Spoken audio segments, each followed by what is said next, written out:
Good morning, Banerjee sir. Good morning, and wish you best of luck. You also. Thank you, thank you. Good morning, sir. Good morning, good morning. Wish you best of luck, beta. Thank you, sir.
Good morning, Sujit sir. Good morning, ma'am. Good morning.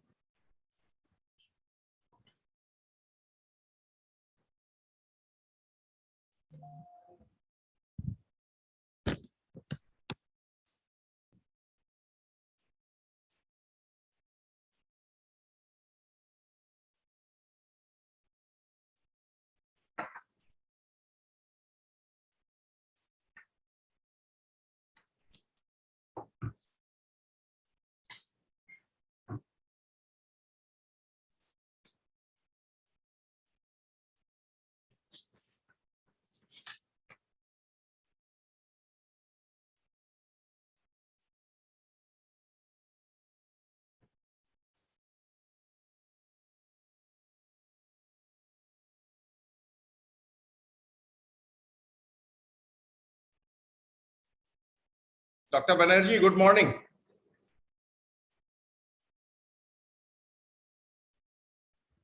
Unmute yourself, sir. Banerjee, sir. Unmute yourself.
Good morning, Dr. Shweta.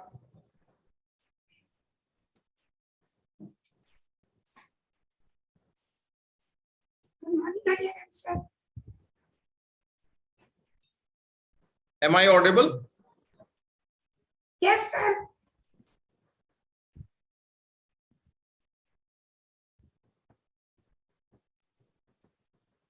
Yeah, good morning. to all. Good morning, Dr. Hariharan. Very good morning, Professor Day. Good morning, Dr. Banerjee.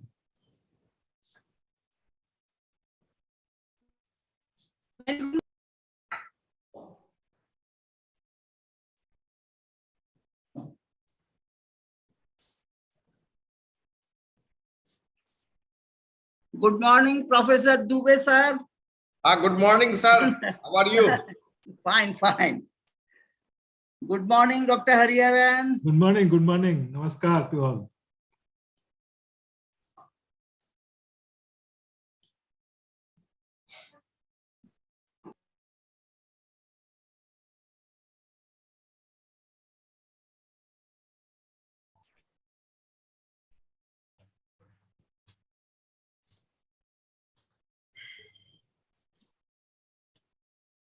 Good morning, sir. Good morning.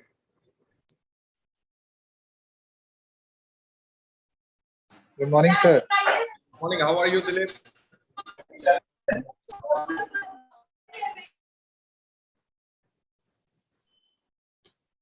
Madan Lal ji, नमस्कार। नमस्कार जी। क्या हाल चाल है? ठीक ठीक, बढ़िया बढ़िया। अब बताइए, ठीक है? बस बस निकल सकते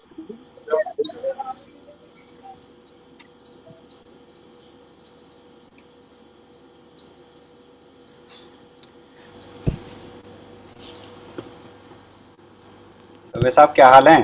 बस ठीक है, आप बताइए क्या चल रहा है नया? बढ़िया बढ़िया, सब चल रहा है। देखिए, तो आप दिल्ली वासी हो गए, अब क्या किया जाए? हाँ यही है।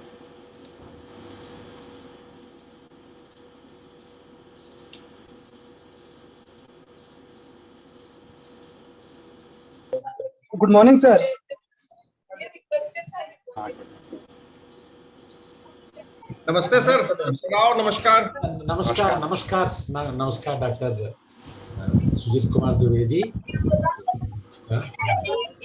So डॉक्टर मदन लाल जी, नमस्कार जी। नमस्कार जी, नमस्कार। Namaskar. And डॉक्टर बनर्जी साहब, Namaskar, नमस्कार। namaskar. Seeing you after a long time, sir. No. Last presentation also, Yeah. I had met you. So, Good morning, VC, sir. Dr. Runaji, can we start? Yes, Or anybody else is joining? I welcome Professor Sujit Kumar Dubey, Professor Madan Lal, P.K. Banerjee, sir, Satyendra, sir, and all my faculty members, students who have joined. Now, I request VC sir to address the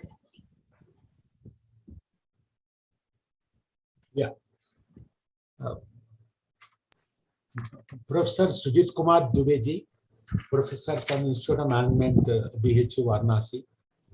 Then Professor Madan Lal ji, Professor from the Faculty of Commerce, Delhi School of Economics. Both of them are our external examiners. Dr. Kishore sir, Dr. Hariharan ji. Then we have Dr. P.K. Banerjee ji, and Dr. Barik, Dr. Rumna ji, all our senior faculty members, and all the PhD scholars, and in particular, Khushbu Agarwal, who is the research scholar, whose Viva was scheduled today. My hearty welcome to all of you to today's open Viva Voce. So, for this, for Khushbu Agarwal, her guide is Dr. Rumna Bhattacharya, and co-supervisor is Dr. P.K. Banerjee. And the extra examiners, as I mentioned, is Professor S.K. Dubey and Professor Madan Lal ji. So, as usual, what we have been doing is, Khushbu Agarwal, are you there? Yeah, can you please be attentive? Yeah, Khushbu? just switch on your this thing, Audio. and be attentive, for the next few minutes. Don't go through any distractions. And so what we do is, Khushbu madam, you got 45 minutes to make your presentation. Yes, sir. Because your thesis was already, the extra examiners, they have gone through in detail, and they have gone through an extensive kind of evaluation. After that only we have come for this. So this being the case, you got 45 minutes. Be crisp and make a presentation of what you have done. More focus on what you have done, and after that, the extra examiners will examine. And when once they complete the examination, after that, the floor is open to the rest of us to ask any question. And yes, after that, both the supervisor and co-supervisor, yes, both of them can ask questions or make their comments. And after that, the floor is open to the rest of us. So with these few words, Khushbu, over to you. Thank you, sir.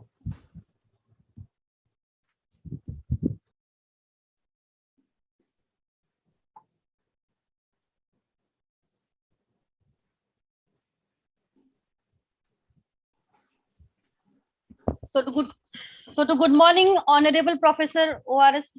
Rao, Vice Chancellor of ICFAI University, Jharkhand, respected external examiners, Professor Madan Lal and Professor Sujit Dubey sir, esteemed faculty members of ICFAI University, Jharkhand, my guide, Dr. Rumna Bhattacharya, and co-guide, Dr. P.K. Banerjee, and all other faculty members of ICFAI University, Jharkhand. This is my presentation on the title Factor Influencing Aspirants' Choice Decision to Study Abroad, which I am conducting as a part of my PhD research work with ICFAI University, Jharkhand. I am basically running an admission consultancy since 2016, and it is my privilege that the university has given me an opportunity to present before you all the gist of my thesis in the form of PowerPoint presentation. The outline of my thesis is, today I will start with the action taken report. Then we will discuss the introduction part. Under introduction, I will discuss background, motivation for the study and scope for the study. In literature review part, I will discuss the summary of literature review, major research findings and research gap. In the methodology part, I will discuss research design, objectives, hypothesis, sampling design, pilot testing, validation of questionnaire. And in then data analysis and findings, I will discuss the summary of research findings, implications, limitations, future scope, publications, and lastly, the acknowledgement. So firstly, I will start with the action taken report. The which I received from the respected external faculty members are descriptive analysis seems fine. However, when researcher is conducting a factor analysis, item V7 and V12 that have loading less than 0.5 are included in the analysis. That makes the result less reliable. Moreover, communality value are very low in V6, V7, V12, V19 conducting the factor analysis. So the action taken for this comment is that according to the here in black, in their book, they have named multivariate data analysis. They have mentioned that cases, in some cases, factors loading 0.3 to 0.4 are acceptable minimally if the factors are important. So with this reference, I urge to kindly consider my work as they are very close to 0.5 loading, and I promise for my further work, I will take care of these factor loadings. Similarly, for the communalities, in many of the literature review, I have not much found on communalities. Rather, they are focused on rotated component matrix. So I accept my error and requesting you to kindly consider it. I will take care of communalities as well for my future researches. The second comment I received was overall presentation of the thesis is fine. However, the presentation of table is not proper. Table in review of literature and analysis part could have been formatted suitably. So the presentation of table has been formatted as per the suggestion and guidelines. Now let's begin with the introduction part of my thesis, and we will start with the background of my thesis.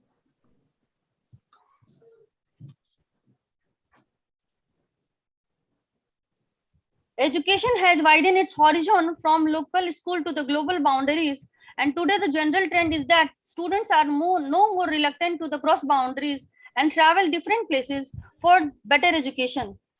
The world in which we live today demands global education, and as a result, with the growing concept of globalization, global education has become a competitive sector.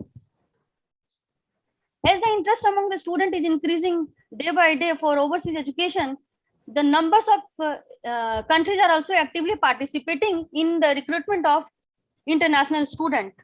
However, there is the dominant flow of the international student from developing country to the Western developed country. According to the Wang, in 2007, he had mentioned that out of every 10 students studying overseas, 4 are the Asians. Similarly, the data from UNESCO, India sent 375,000 students overseas in 2020 and also represented as the second largest sourcing country for international students around the world.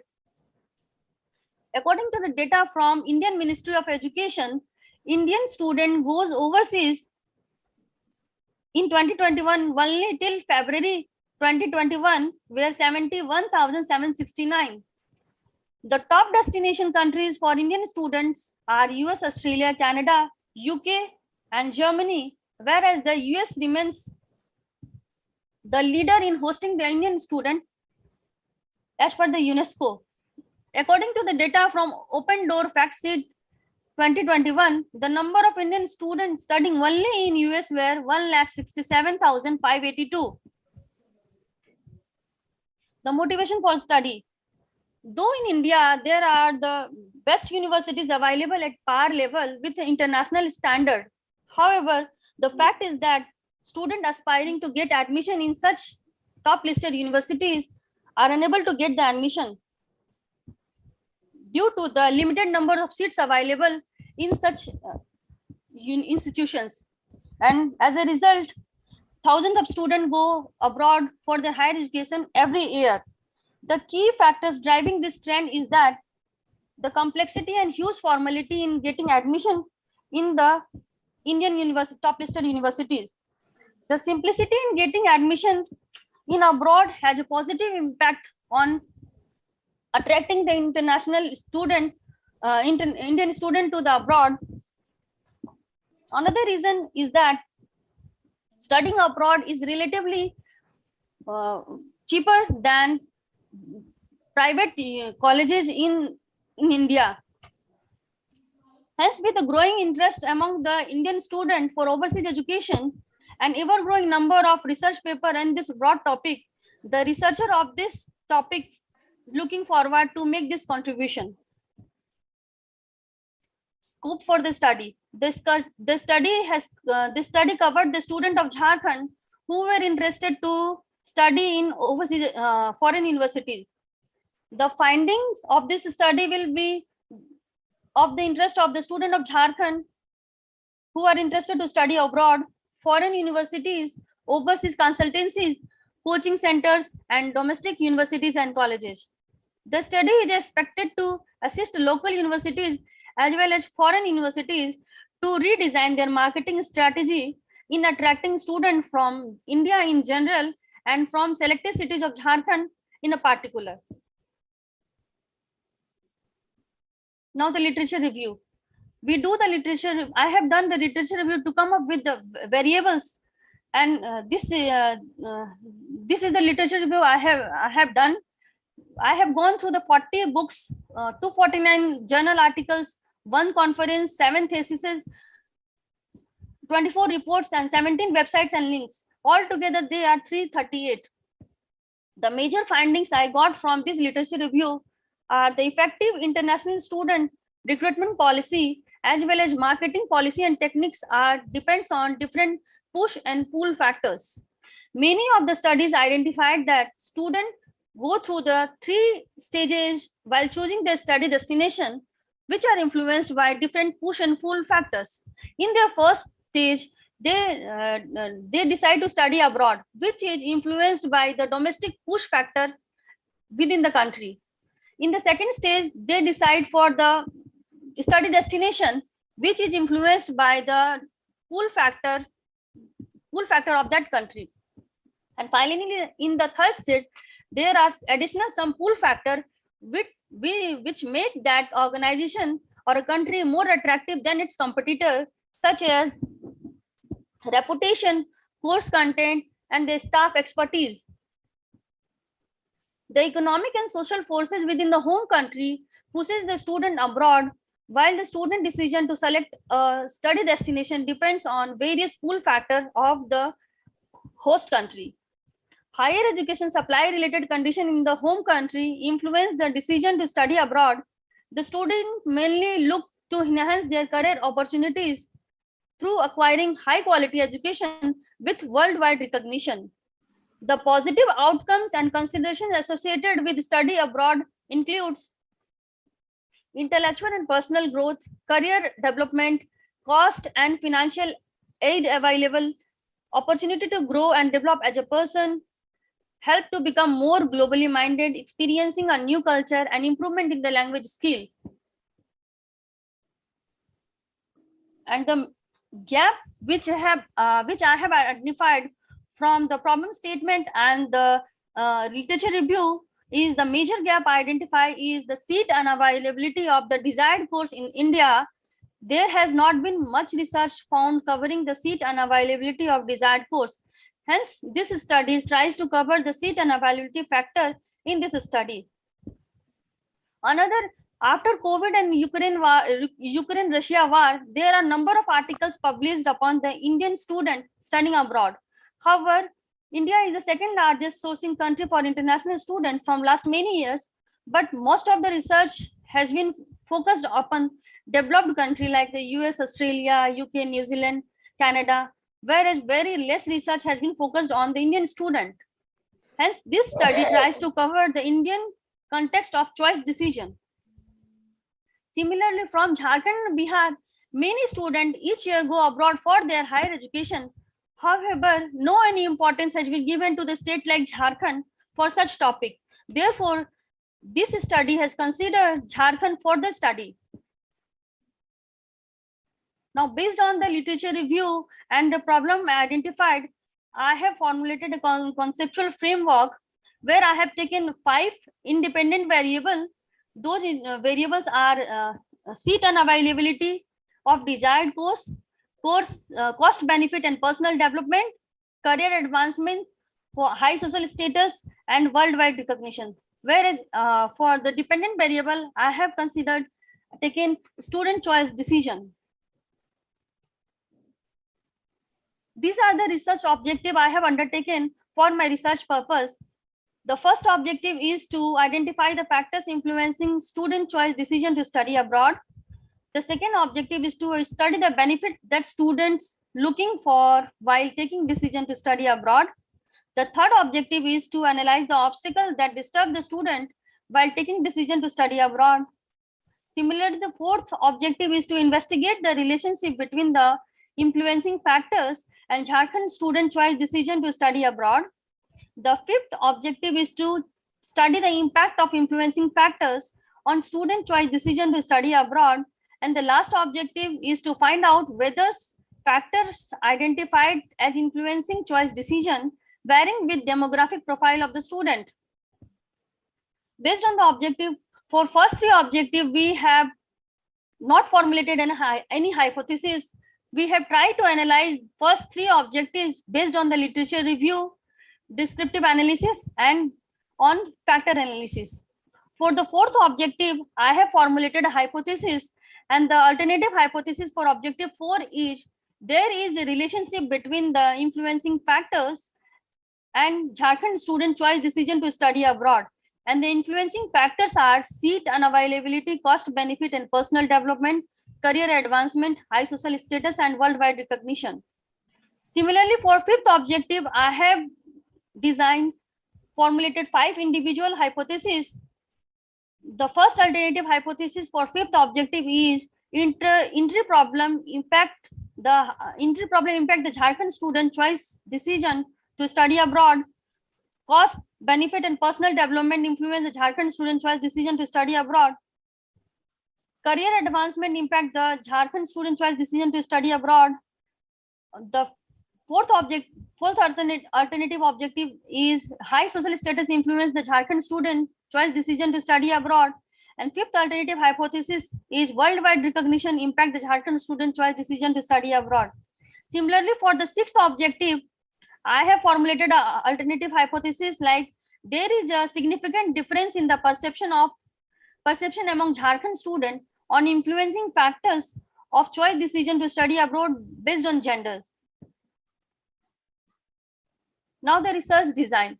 Research design is a framework which is considered while doing the research work. The type of research I have undertaken is the descriptive research and the quantitative research. The type of data I have used is the primary data. The research method I have considered is the survey method, and the method for administering the questionnaire I have used is the personal. The scaling technique I have used is the Likert scale, and the tool for data analysis I have used is the SPSS tool. For the research purpose, I have considered only engineering and medical student from 4 cities of Jharkhand for this research. The targeted population are the higher secondary pass student and the undergraduate pass student, whereas the sampling frame are the student taking NEET and JEE Mains examinations, the student taking IELTS and TOEFL preparation classes, and those students who are making queries for overseas study at an admission consultancy based at selected cities of Jharkhand. The sampling technique I have adopted is a random sampling technique for collection of data from population. The randomizer.org online software I have used to randomize the samples. The total sample size I have considered for the study was 400, and the Sloven's formula has been used to calculate the sample size. Altogether, the targeted population from Ranchi, Jamshedpur, Dhanbad, and Bokaro is 55,000. And from the formula, we come up with 397 sample size. And after rounding up, we come up with 400 sample size. And when we put those data, 55,000 data, individually from Ranchi, Jamshedpur, Dhanbad, Bokaro, in the online software randomizer.org, we come up with the following data. From Ranchi, we come up with 150, Jamshedpur 150, Dhanbad 50, Bokaro 50. Altogether, they are 400 data. To check the validity, reliability, and the questions are adequate, able to understand by the respondents or not, we have conducted a pilot study. Pilot study was conducted among the 40 students, 10 students from each of the cities. However, only 32 respondents have answered the questionnaire, and the respondents were made personally to get the primary data. And to check the validity of the questionnaire, I have conducted a con-by-confa analysis. Since the result were above the basic requirement of 0.7, hence the factor and constructs were reliable to go for further analysis. This is the demographic analysis. As per the gender, 62% of the respondents are male, whereas the 38% of the respondents are female. According to the program study, 58% of the respondents are from engineering program, whereas the 42% of the respondents are from medical program. Concerning the level of study, 52% of the respondents are from bachelor level, whereas the 48% of the respondents are from master's level. Concerning with the level of family income, only 11% of the respondents falls under the income level less than 2,50,000. Near about 30% of the respondents are range in between in monthly family income 2,50,000 to 5 lakhs, and rest all other are above the 5 lakhs. So this finding suggests that those students who aspire to study abroad are from the income range level in between 2,50,000 to 5 lakhs or above 5 lakhs. Now, the level of influence of third party on student decision to study abroad, and the analysis suggests that parents as a major influencer with the highest mean score of 3.98, followed by former participants and friends with a mean score of 3.80 and 3.75. The analysis suggests that motivation by parents significantly influence the Jharkhand student decision to study abroad. Similarly, if we look upon the variable, the level of influence of variables on student decision to study abroad, and the analysis suggests that family financial status with the highest mean score of 3.85, followed by worldwide recognition, relative in sponsored with a mean score of 3.84 and 3.77 respectively, are the major influences. And the analysis suggests that family financial status significantly influence the Jharkhand student choice decision to study abroad. Similarly, if we look upon the benefits to participating in study abroad program, and from the analysis we come up with improved career opportunity, helping to enhance critical thinking skill, helping to increase professionalism, increase independentness, and a high social status are the 5 major variables which are considered by the Jharkhand student while making decision to study abroad as benefits. Similarly, if we look upon the obstacles, the major obstacle perceived by the Jharkhand students was the complication with test preparation, fear of getting low grades while abroad, fear of traveling, fear of safety in other country are the major obstacle perceived by Jharkhand student while making decision to study abroad. Well, these are the analysis made for first 3 objectives, and for 4th objective, from the literature review we got numbers of items. So to make them smaller set of items, we have conducted a factor analysis. But before a factor analysis, to check the data adequacy, we have conducted a KMO and Bartlett test. The KMO defines the degree of consideration. KMO defines the degree of interrelation between the variables, and it ranges between the 0 and 1. And our result shows the value of 0.9197, which shows the adequacy of the data. Whereas from Bartlett test, we come up with the p-value equals to 0.00, which shows that the data are significantly correlated and are adequate for further analysis of factor analysis for factor analysis. So we have conducted a factor analysis and we come up with 5 major factors. The first factor is composed of 10 items, seat and availability of desired course. The second factor, cost benefit and personal development, is composed of 9 items. Similarly, the third factor, career advancement, is composed of 5 items. The fourth factor, high social status, is composed of 3 items, and worldwide recognition is composed of 2 items. Now the further analysis I have conducted based on these 5 factors. Now for fourth objective, I have formulated alternative hypothesis, that is, there is a relationship between the influencing factors and Jharkhand student choice decision to study abroad. And to check the relationship between the variables, I have conducted a correlation analysis. Here, the results suggest the positive direction of relationship between the variables and Jharkhand student choice decision. And also the p-value equals to 0.00, which is less than 0.01, shows the fact, shows there is a positive relationship between the influencing factors and Jharkhand student choice decision to study abroad. Hence, here the alternative hypothesis has been accepted and null hypothesis has been rejected. For objective 4, I have formulated 5 individual hypotheses, and the first alternative hypothesis is seat unavailability impact the Jharkhand student choice decision to study abroad. To check the impact, I have done in regression analysis, and the value of R is 0.632, which shows the good relationship between the seat unavailability and Jharkhand student choice decision. And also the p-value equals to 0.00, which is less than 0.05. Hence, it proves that seat unavailability impacts the Jharkhand student choice decision. Hence, the null hypothesis has been rejected and alternative hypothesis has been accepted.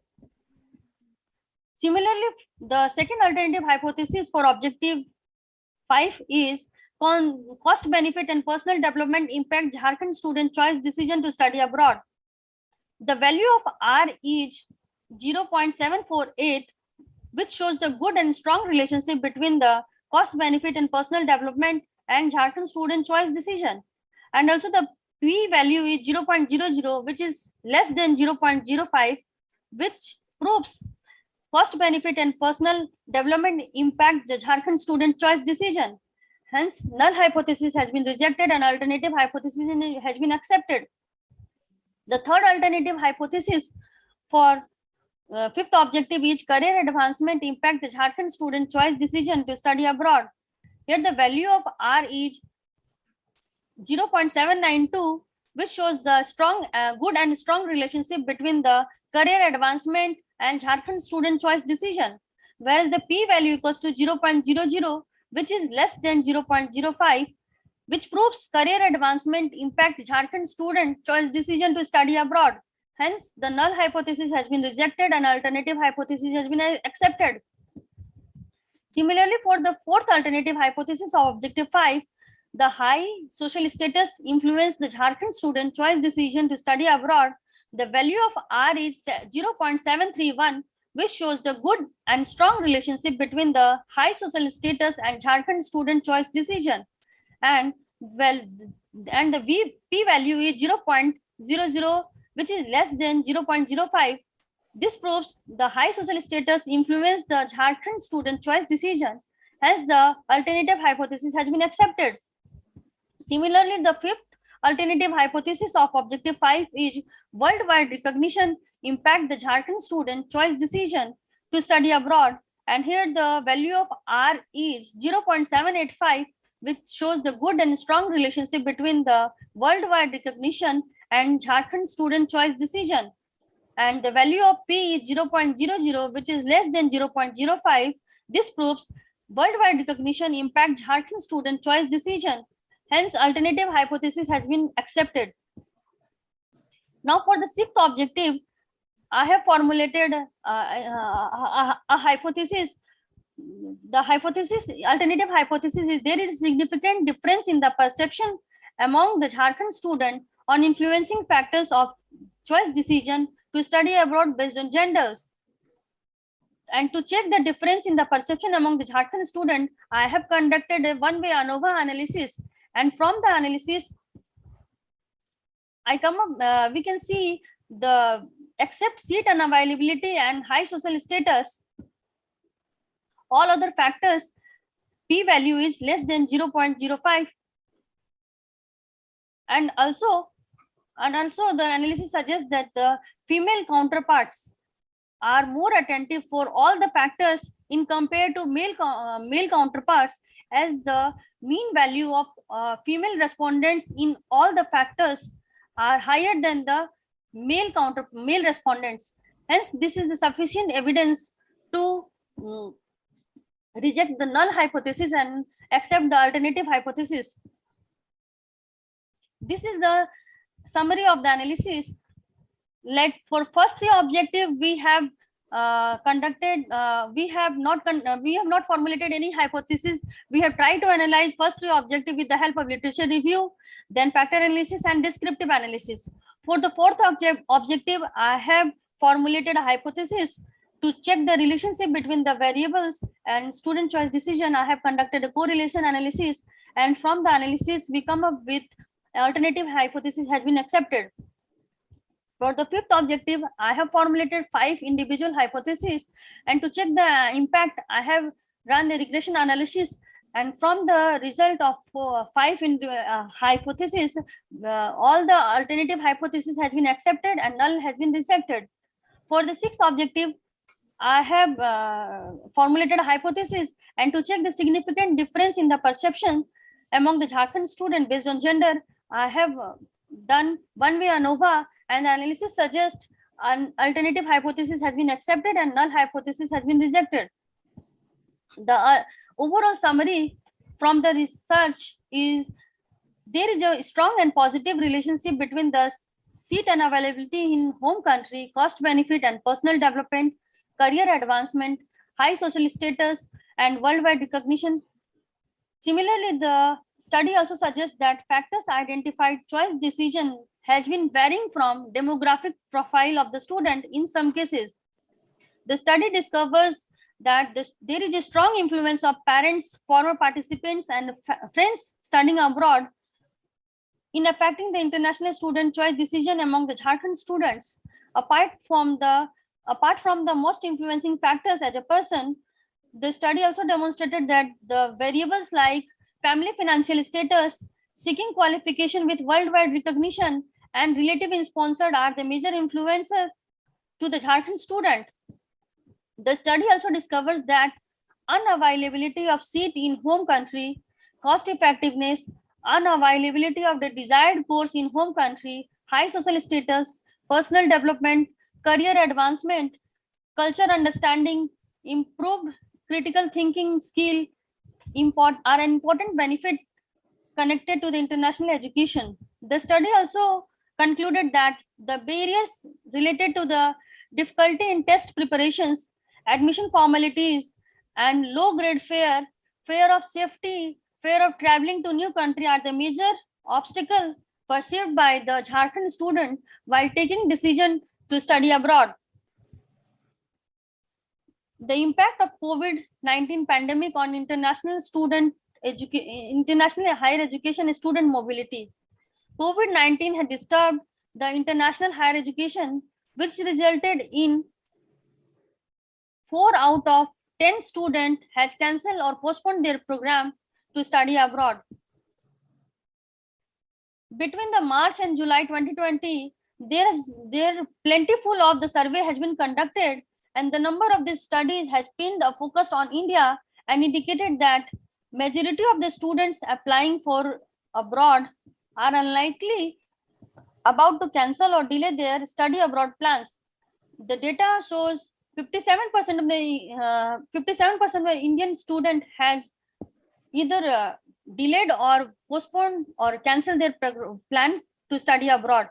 This data is from the British Council Another survey conducted by the British Council on the Chinese student, and 10,000 Chinese students are there, and they are asked about the priorities while conceiving their plan for overseas education, and 87% of the respondents rated personal safety, whereas the 79% of the respondents rated health and well-being as their major concern while taking decision to study abroad.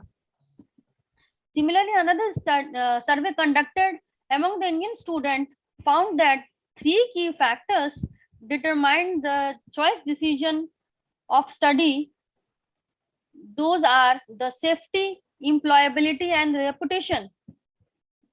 The pandemic also created an occasion for the country that were standard traditionally of international students to become the host destination, although it required a strategic planning. For example, in India, the new national education policy aims to switch the country from being a center to become a destination country for the student in the region.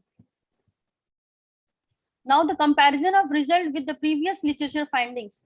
The findings of this research revealed that Jharkhand market consider parents, former participants, friends studying abroad as a reliable source of information. This is similar with the previous study done by Mazarol and Sauter in 2002, by Pimpa in 2004, Lee in 2015, where they have stated that parents, family, and friends' influence are related to the importance of word-of-mouth communication, which is seen as reliable and not commercially oriented. Similarly, the study also highlighted that family financial status, worldwide recognition, worldwide recognized qualification, and relative sponsorship as the most important influencing factor. This is similar with the study conducted by Paulson and St. John in 2002, Kurlander in 2006, Bodycott in 2009, Elliot So in 2013, Trilokaker and Kijil Bass in 2013, Hemsley, Brown, and Oplatka in 2006 supported that the findings and pointed out that the student choice decision of study abroad is greatly affected by financial condition of the family. Similarly, the demographic variable like gender, level of income, level of study, program of study showed a significant difference in the factors influencing choice decision.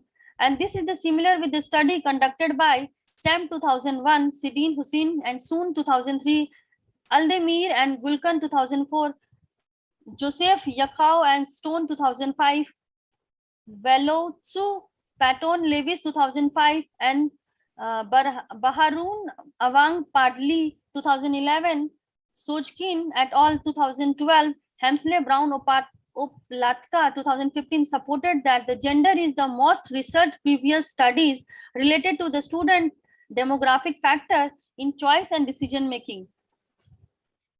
Similarly, the result of the survey showed that personal development, career opportunity, culture understanding, cost effectiveness, unavailability of desired course in home country, high social status, more independentness, improved career critical thinking skill, high education quality, improved English language speaking skill as the important benefit connected with international education, where the Parsley, Martinez, and Zhang 2010 supported the findings where they defined the positive outcomes associated with studying abroad, included experiencing a new culture, improvement of language skill, opportunity to grow and develop as a person, new career opportunities, exposure to an interesting and fun experience.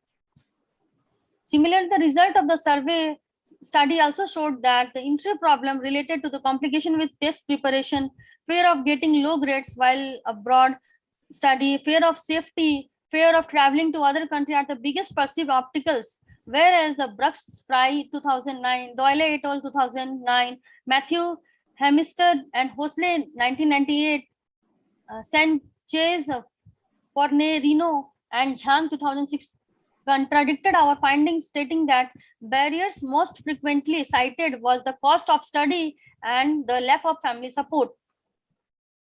Now the practical implications. The study suggests that it is easier to get an admission in abroad as compared to the home country. there are certainly far more students than there are seats available in India. The simplicity in getting admission in abroad has a positive effect on attracting Indian students to a country. In most of the program, studying abroad is relatively affordable than studying in home country. Previous study mostly focused upon the developed developed countries like US, Australia, UK, New Zealand, Italy, Canada, whereas very less or no research has been conducted focused on Indian student. This study has contributed to identify the perceived benefits and barriers that Indian student, more particularly Jharkhand student, consider while making decision to study abroad. This would help in the formulation of marketing strategy to the admission consultancies, foreign universities, as well as local universities and government. The result of the survey helped the related stakeholder to understand the perceived benefit by the Indian student, which make possible to work on delivering the considered benefit and to emphasize these aspects in marketing campaign. The survey suggests that unavailability of the seats in home country as a major factor which pushes the student to abroad. So creating more government colleges will be beneficial for the country. This study contributed to identify the factors due to which the student take decision to move towards abroad for their higher education. Hence, this study will help the government and related stakeholders to understand the need of seat increment of desired course among the Indian student within the country.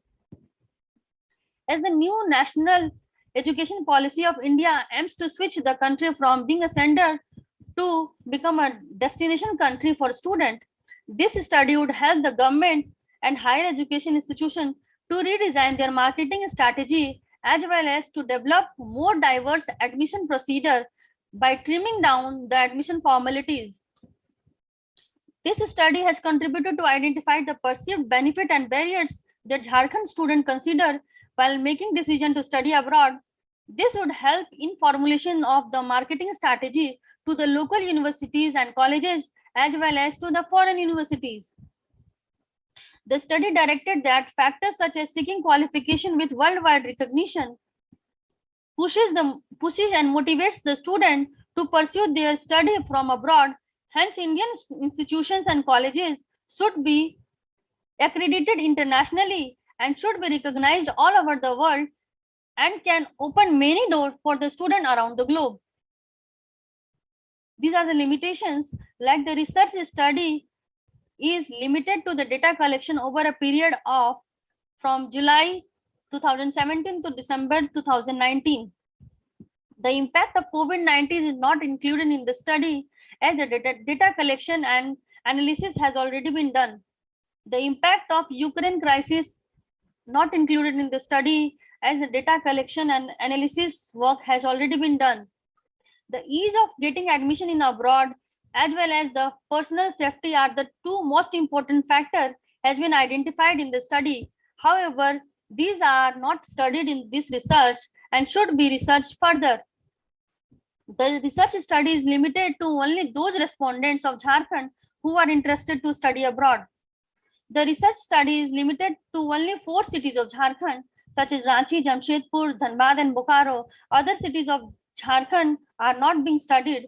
The findings of this study might not be applicable to Indian students in other geographical areas. These are the publications that I have contributed. And lastly, the acknowledgement. I am thankful to the research board of the ICFI University, headed by Honorable Vice Chancellor Professor O.R.S. Rao, Dr. B.M. Singh, Dr. Hariharan, Professor Satyendra Kishore, and other panel members for their constant support and guidance during the half-yearly presentation and for their suggestion during the course of this journey to better my work. Similarly, I would like to thank Dr. Susan Chirayat, Dr. Rajkumar sir for their continuous support and guidance whenever required. All their suggestions helped me a lot in different part of my PhD journey. I would like to express my deepest gratitude To my research supervisor, Dr. Rumna Bhattacharya, and co-supervisor, Dr. P.K. Banerjee, without whose support this PhD journey would have been impossible. Both of them have been an integral part of my research journey by constantly motivating, guiding, and showing me the right path for my work. And this research was not possible without the blessing and support of my father, my mother, my husband, in-laws, and also the Almighty. With this, thank you for listening me. Thank you.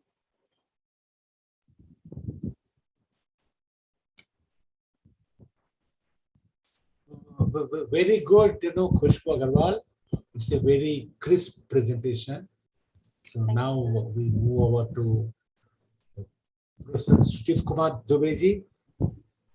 Thank you, Professor Rao. First of all, I would like to appreciate the kind of presentation Ms. Khushbu has gone for it, and it's a very detailed, comprehensive presentation. I'm having certain queries, and then we will be having a few questions. As you mentioned in the very first slide that you are practicing. Can she, sorry to interrupt you, sir. Can she sort of take out the PPTs and all? Okay, go on. As you mentioned in your beginning that you are practicing admission consultant. Yes, sir. And that's why you have chosen this particular topic. So there is no need to ask why you had gone for this particular theme or the topic. Yes, sir. But one thing which I would like to emphasize is that, have you tried to consider that what are those countries where the students from the Jharkhand, they used to go for pursuing their engineering and medical courses? Yes, sir. Maximum of the Jharkhand students are going for medical. They prefer to go Russia, Ukraine, China, Bangladesh, Nepal. Okay. And for engineering, they used to go Russia, Ukraine, even China, and developed country like UK, Moscow, USA. Okay. Yes, sir. Now, in one of your, the major consideration was that the seat unavailability. Yes, sir. Now, if you go through in the host country, that is in India, if you go through with the for the engineering course, you will find that there is no issue with respect to the seat unavailability is there. Right, sir. In every institute, in every university, we are having the seats which are unfilled every year. Yes, sir. Now, if you talk about the medical course, yes, it's true that seat unavailability is there in the government colleges, but it is not there in the private sector. We are having a private medical colleges where you will find that seat availability is there, but it is going to be a costlier in comparison to the government colleges. So this is the one important aspect which I would like to emphasize, that in future, if you are going for the publication of your research, it is not like the other countries that there is no seats which are available for the engineering aspirants. It is available. And second thing, you will surprised to know that all those who are not able to perform in Indian entrance examination, Yes, sir. whether it's engineering or the medical, they used to prefer to go for the abroad. Yes, there is a very, very small percentage of the students who prefer to go to the UK and US and Australia for pursuing their engineering courses. And it is very, very nominal. Rather, you can say it is negligible. So all those who are going for engineering courses or the medical courses, they are not considered to be very good. The reason is that they were not able to succeed in the entrance examination for the engineering or the medical. This is the second point which I would like to emphasize. The third thing which is there, that you mentioned somewhere that higher social status is going to be there if you are going to study abroad. And you will surprise to know that all those people who are studying either from Russia, Ukraine, China, especially the medical courses, they are not recognized in Indian by the Indian medical concept. So some of them, they are working as a medical officer. Even some of them, they are there as a supporting staff in the corporates in India. Yes, all those who are remain there in their foreign countries, they are getting good response. But all those who are getting coming back to India, they are not very well recognized in Indian society. Am I right or wrong? Yes, sir. So higher social status is not there for those students who are especially going to the countries like China, Russia, Ukraine, for either pursuing medical or engineering courses. Yes, it's true that if you are pursuing your engineering or the medical courses, it's not there in the case of the medical course, because in US, the medical courses can be opted only after graduation. And there are only few universities which are offering the integrated, that is the graduation plus medical course. So most of these students, they are not going for the medical courses, and the cost of the medical course in US, it's very, very high. It's a huge one. Yes. So if you go through with your income consideration, you mentioned that the people who are having an income range level somewhere between 2 lakh to 2,50,000 to 5 lakh, they used to prefer to go for that. That is not something which is really acceptable or practical, because the cost is very, very high in US, UK, and Australia. Yes, it's true that it is less in comparison to these countries in China, Nepal, Bangladesh, and Russia and Ukraine. But again, there is an issue with respect to the acceptability and the recognition of those degrees in India if you are coming back. So this is my suggestion, that because you are practicing consultant, so you should be very, very careful about these aspects, that why somebody is going for this course.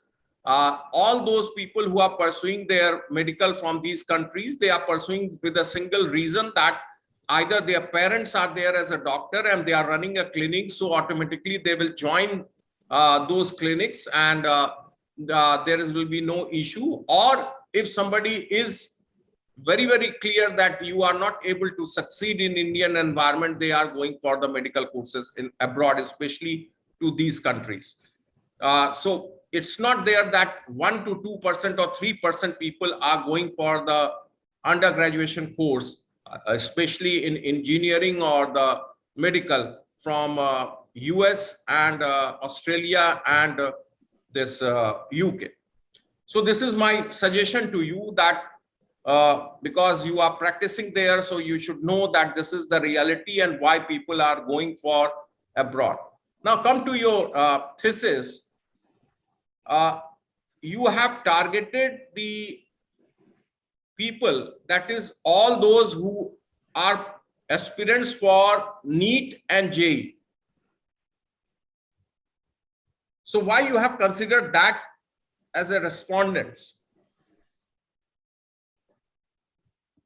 Sir, aspirants of NEET and JEE exams, those students who are taking NEET and JEE exam, they are the sample unit, sir. Sample unit. Target population are those. So they are the sample unit, no? That is true. Yes, sir. So why you have opted for this? Because we are considering the research on engineering student and medical student only, sir. So they are the student who are looking forward for the NEET and JEE. They don't want to go for the foreign universities. They want to go, sir. They want to go. How you came to know that? So while See, distributing a very the simple question is there. If any of the Indian aspirant will get an admission in government medical college, will he or she prefer to go to study MBBS at Russia or Ukraine or the China or the Nepal or the Bangladesh? no, sir. So all those who are leftovers, they were not able to succeed. They are the target population and they can be the sample size for your study. Yes, sir. Not the complete universe, that is the complete population which are aspirants for the NEET and the JEE. Yes, sir. Am I right or wrong? Yes, sir. But however, sorry to interrupt you, but sir, Sure. That's why we are having this. as we know, sir, in 2022, the NEET student who face the NEET examinations are Yeah. the 18,72,000 student, That's right. whereas the government colleges seats available are the 48,000. That's good. And if we look upon the combination of private colleges and government colleges, the total number of seats available in India is 91,927 seats, That's good. whereas the students are 18,72,000, sir. That's right. So Sir, what you want to conclude?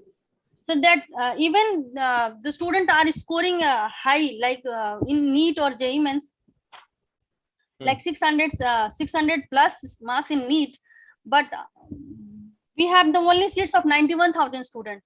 What about the rest of the student? This is not covering, sir, catering only 1 lakh student. There are 18,72,000, sir, who are giving the exam. Okay, I can answer your question. Yes, sir. Tell me the total number of the students who went for MBBS course from Jharkhand in the year 2021. You are the practitioner, so you might have that statistics. Sorry, sir, I have not gone through with the data. Okay. See, this is the reality. This is a very important thing which you have to understand. Yes, sir. That in what circumstances people used to go for studying abroad. There are few who are very bright students, so they had set their dream that, okay, they want to pursue their engineering from MIT, or they want to pursue their engineering from the best institution of the world. This is the one category of a student. Yes, The second category of the students who fail to succeed in NEET or JEE, but they are good enough in terms of the education and they are financially sound. They used to go for these best institution for studying in abroad. The third category of the students who are very, very clear that in any case, they are not going to be successful in Indian competitive examination, but their family is financially sound and they will send them to study abroad. They used to go for the countries like Russia, Ukraine, China, Nepal, Bangladesh. And there is another category of the student.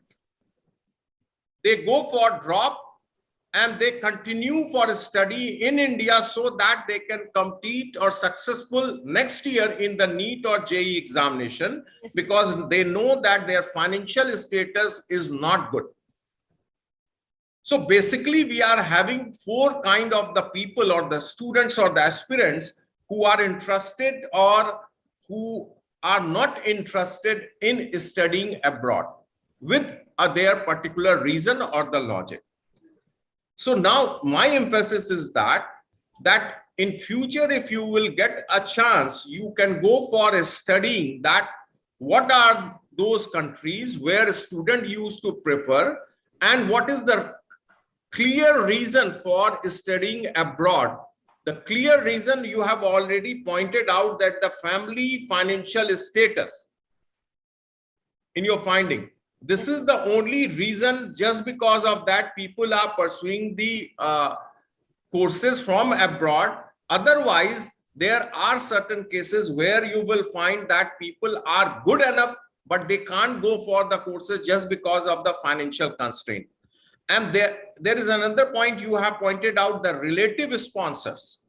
Normally, you will find that the relative sponsors are there as a dummy just to show that this is something which is there as a financial support is given by the relative, because the people they don't have that kind of income tax return which is required, especially it is applicable in India.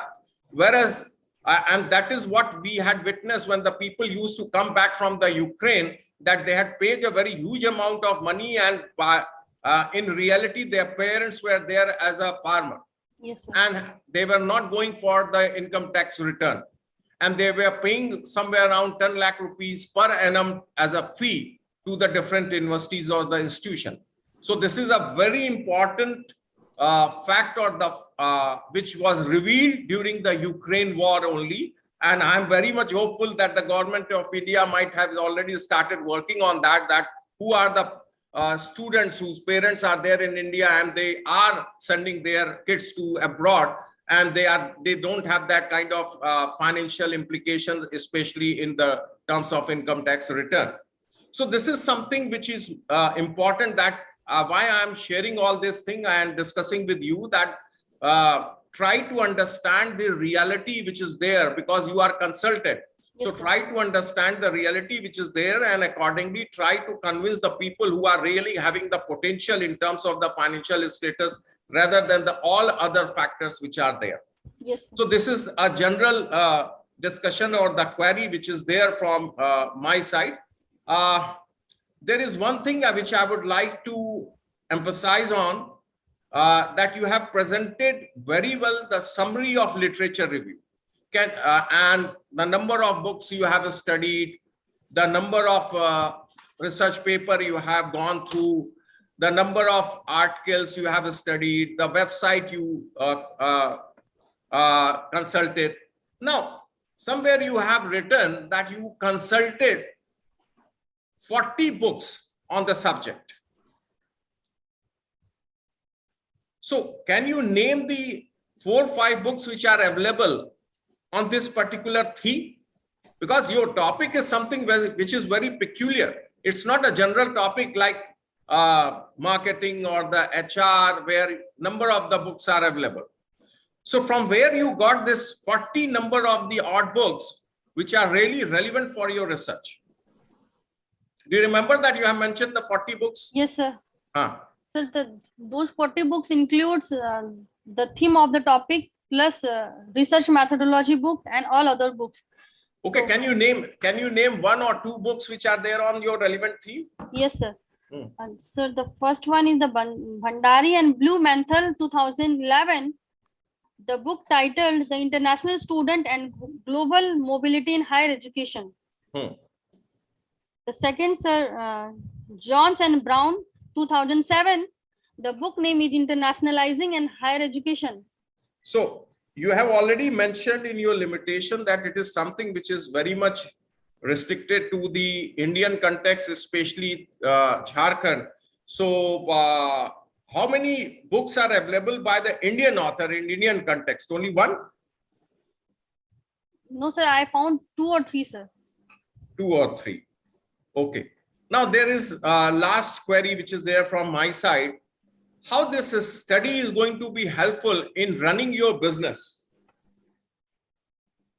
Sir, this study will help me to know the factors like parents, major influencer, family financial is also the major influencer, and also if the friends are already studying there, they are the major influencer. So I have to design my marketing strategy to make the knowledge, to give the information to the related factors. So While yes, see, one thing is very important. It is right from the very beginning, without a study, a person can come to this conclusion that the financial status of the family is going to play a major role. So what is the need of doing this particular study? What else you are able to reveal which is going to be helpful in running your business and attracting more and more clientele for yourself? I'm not asking a question from the research methodology because we are having an expert on the research methodology, Professor Madan Lal. I know that he's having that kind of expertise. Yeah.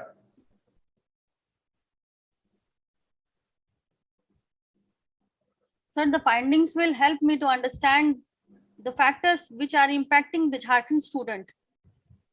So what are the main factors apart from this financial status?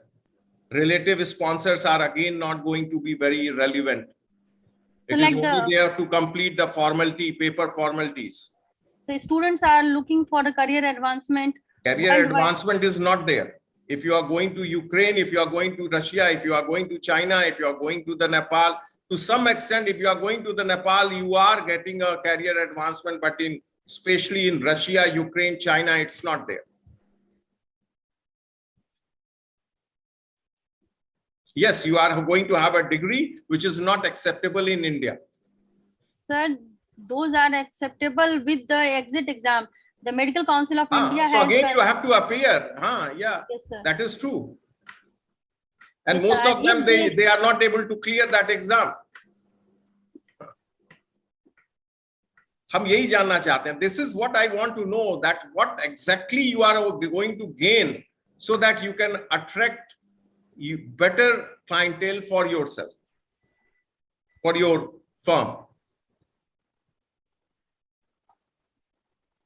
Sir हम जैसे मैं तो sir इसी formula पे काम करती हूँ कि जैसे इंडिया में सीट्स अवेलेबल नहीं है और स्टूडेंट्स एंड पेरेंट्स बहुत जन ऐसे हैं जो लोग चाहते हैं कि उनके बच्चे मेडिकल या इंजीनियरिंग करें अच्छे। तो भाई इंजीनियरिंग में तो बहुत सीट अवेलेबल है, जहां हर जगह अवेलेबल है. मेडिकल में भी प्राइवेट मेडिकल कॉलेजेस में सीट अवेलेबल है. बट सर वो अफोर्डेबल नहीं है इंडिया में. अफोर्डेबल कैसे नहीं है जब आप you are paying 10 lakh rupees at in Russia and Ukraine and China. Even in Nepal, it is more than 10 lakh rupees, 15 lakh rupees or 18 lakh rupees per year. So why not you can afford it in India? Sir जहां तक medical के packages होते हैं sir, more or less if we discuss about, if we talk about the private medical colleges, minimum package sir जाता है 55 lakh 60 lakh minimum side में sir. और अगर हम लोग अच्छी कॉलेजेस में जाते हैं, अगर आपका 60 लाख का है, इट्स वेरी गुड. तो 60 लाख का कितने में हर साल कितना आया? 12 लाख सर. 12 लाख. तो 12 आप रशिया, यूक्रेन, चाइना पढ़ेंगे तो कितना ईयरली आएगा? 5 to 6 lakh sir. 5 to 6 lakhs, and traveling charges and other expenditure is going to be there because you are studying abroad. Sir वो तो फिर सर इंडिया में भी हम लोग हॉस्टल चार्जेस एंड ऑल उतना चार्जेस नहीं है. देखो यही सबसे इंपॉर्टेंट चीज है. रिसर्च का मतलब you are doing something research which is already searched and you are going for the research. So you have to find out what is relevant out of in that. That's why we used to have a page dedicated for the managerial implication, academic implication.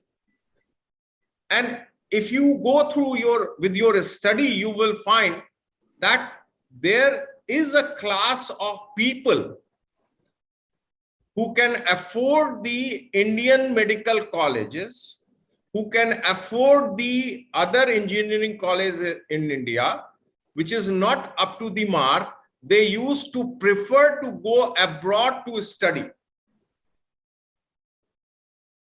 ये बात समझ में आ रही है कि नहीं? जी sir. So this is something which can be there as the inferences of your study. There is a class of people who prefer to go abroad rather than studying in India in a private colleges and paying the same amount of money. So that is going to be an important consideration. So they can be the real target of yours. Yes sir. Okay. So once again, I am thankful to Shri Dr.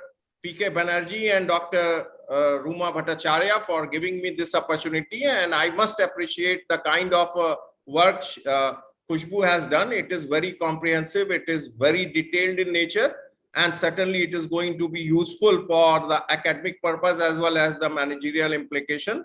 Now I hand over the session to Professor Madanla. Thank you. Thank you very much, Professor Sujit Kumar Dubey ji.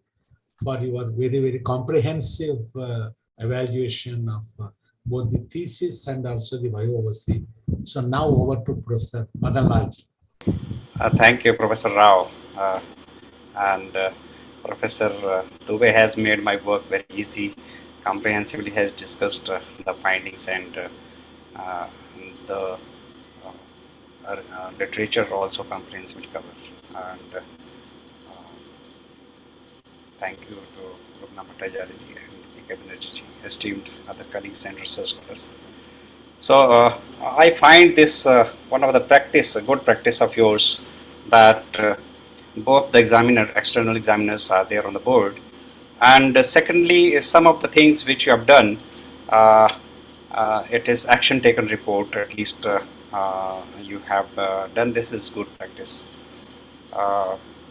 Now I've just technically I will ask something because other comprehensive Viva has been already taken by Professor Sunil Dubey. When we are talking about theoretical aspect of it, so what theory you have worked on? Do you have some theory taken? So I have taken a decision making theory, sir. There is a theory called as the choice theory. First decision making. The choice theory, because your topic is regarding choice, right? Yes, sir. Decision making comes later. The choice theory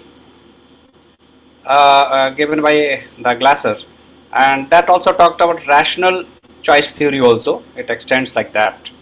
So you could have taken that theory in your study. That could have been much better also. Again, coming to your certain questions which you have addressed and others, I would like to seek your justification when you're talking about these variable 7 and variable 12. Yes, sir. You rightly said that there are things which 0.03 and 0.04 can be taken, 0.4 can be taken, but you should have theoretical justification for that. But finally, when you showed in your PPT, when you are showing these variables were missing. Why? In your PPT, Yes, these sir. variables were missing. Yes, sir. Actually, for the composition of factors, I have not considered those variables here. Why? Because you have given me justification that because 0.3 and 0.4 they are having this loading, so you have it is expected that you have included that, but in PPT you have not included that. Anyway, no problem. And again, also you said that for the first three objectives you have not made hypothesis because they are taken from literature. And I find somewhere that you have taken some mean and standard deviation also. Yes, sir. From- For first three objective, we Yes. have taken a mean and standard deviation. From there, we come up with the factors like parents, family influence. Yes, family yes. translation. Yes, So sir. why not hypothesis? Once you have the data, why not hypothesis? You can formulate there. That could have been the difference, like mean. Once you have calculated, you can easily use t-test and other suitable tests, whatever according to your choice. Okay, So that was another thing that for these also some hypothesis could have been formulated. Then coming to your other part of the study, when I asked in your report also that you are saying that you have used multiple regression. So, but I did not find any multiple regression over there. It is simple regression because only Yes, one sir. and one variable you have done. Only simple regression I have used, sir. Because in thesis you have written multiple regression. That is why the question is there, right? And when you're talking about the sampling design or sample size selection, you said there are 55,000 population is there. From where this data comes? So I got this data from a coaching center, preparation classes, and admission consultancy, sir. Did you personally visit there, or it was Yes, sir. available somewhere? No, sir. Firstly, visited different these 4 cities and meted many of the managers of the consultancies, and then I have defined them that this is for the research purpose. I'm going to do this such research. This will be beneficial for all of us of the Jharkhand consultants. Then from Right. somehow I got this data, and then with the other process I have come up with the data. That is right. That's good. So that means how many institutions were there approximately? Altogether, I have visited in Bokaro 7 or 8 institutes, sir, including coaching center. In Dhanbad 5 or 6. In Jamshedpur 10, 12, and most are from Ranchi, sir.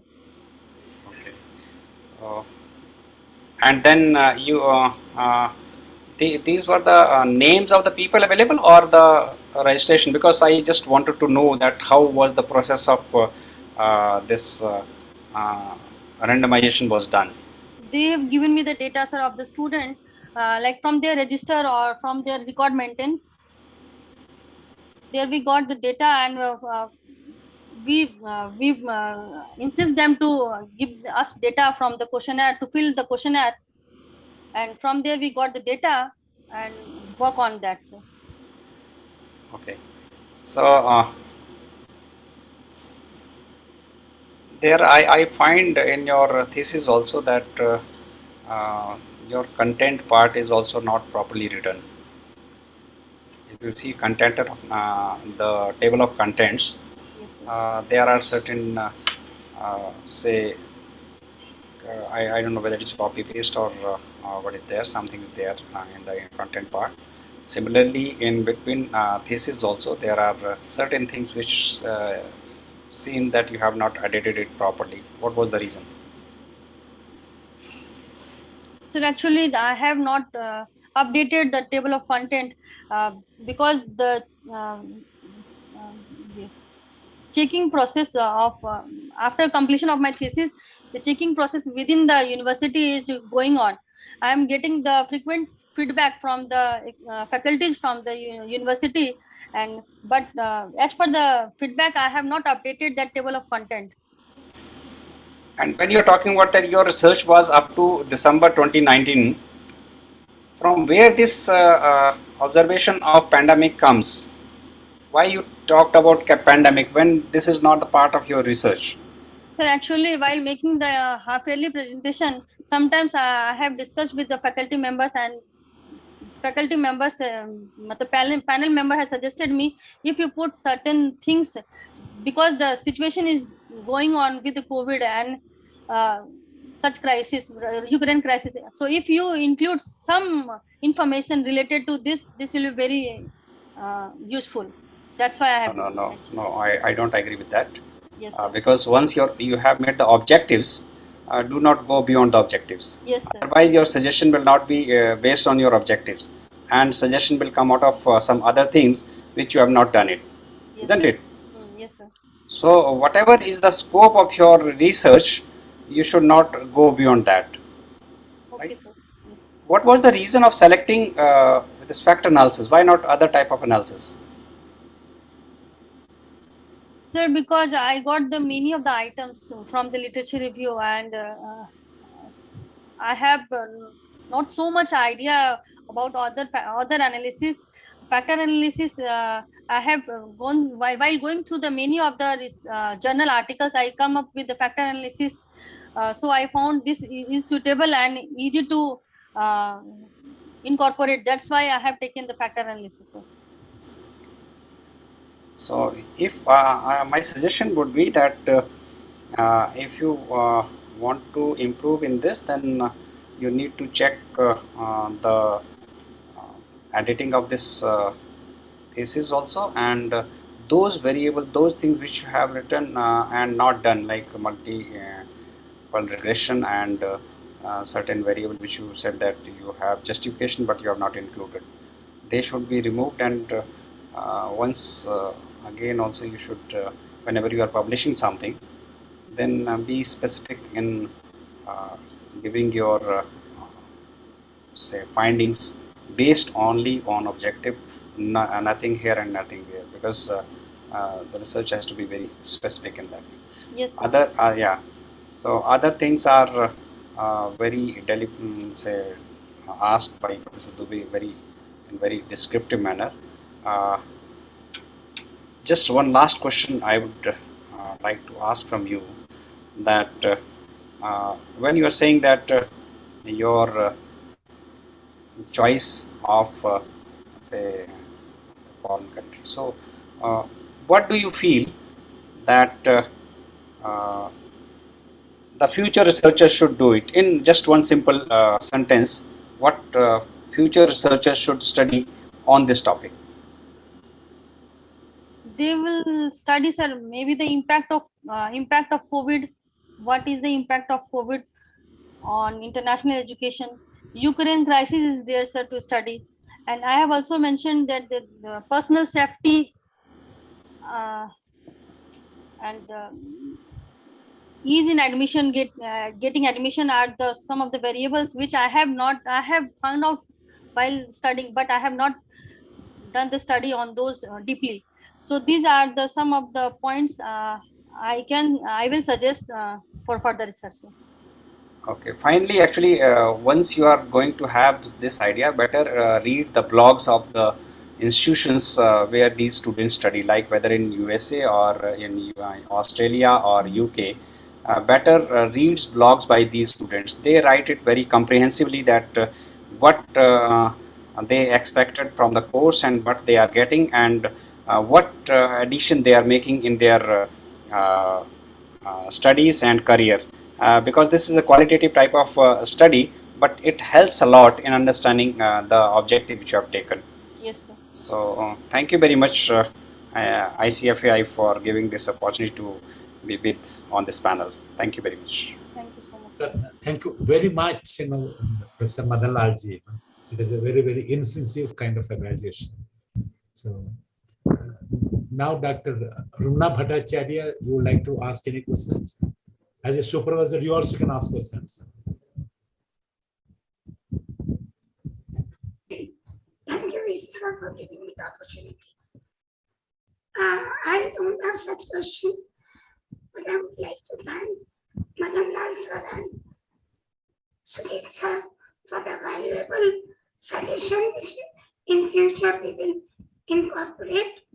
And yes, Khushbu, the presentation was nice. Thank you, ma'am. You have Thank you so much, ma'am. worked a lot. And thank you all the panel members. Thank you very much. Okay, thank you. No, Dr. Banerjee, sir, you would like to ask any questions? You also have the right as a question. No. Actually, I was throughout with her, and it will not be very also to ask her at this point of time, because I own also whatever she has done. First of all, I would like to convey my deep regards to Professor Dubeji, who is incidentally my teacher also, because they were in the faculty when I did PhD in 2005 from VHU. I would like to thank Professor Madan Lalji also for their valuable contributions, and I would suggest Khushbu that please take note of it, all those things, and whatever suggestions they have given, we should incorporate in our future work, article, publications, whatever we do. And if possible, send a copy of that to both the sirs so that they get, yes, we have done it. Yes, sir. With these few words, I thank everybody. Thank you very much. Thank you so much. Sir, Dr. Hariharanji, Dr. Hariharan, Dr. Kishore. Sir, now, can we just, throw the floor open to the others? I request both the extra examiners. If you say that you have completed, your evaluation, so now whatever questions that are asked from now on, they will not be considered as a part of the evaluation. They're part of a general kind of questions. Sure. You can go ahead, please. Sir, Dr. Dubeji, is it all right, sir? Okay, I think, you are muted here. So now, Dr. Hariharan, Dr. Kishore, and anybody else.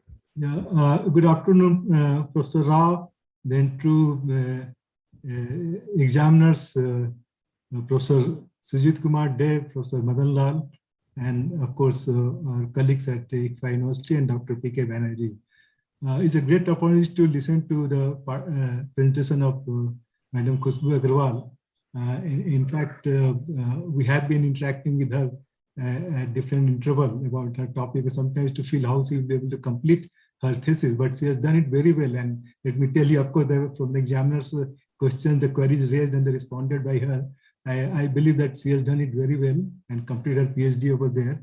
And really, I'm very happy to see that the 2 examiners have given a lot of sessions for her, not only for the research part, even the practical aspect of her work, which will help her a lot immediately. She can apply it also over there, the kind of sessions which were given by 2 experts on her thesis.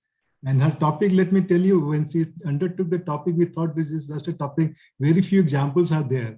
But over the years, we find that it has become a phenomenon now. Okay, the students going abroad, no longer restricted to very few people over there. It gradually become a phenomenon. And that's why this is an area which is to be researched now. Okay, so she has picked up this topic at a very right point of time. But once, of course, she's a consultant, but naturally this research will help her to further develop insight into this about the background, why people are going for this thing, what has happened in our society that people are going for the education abroad.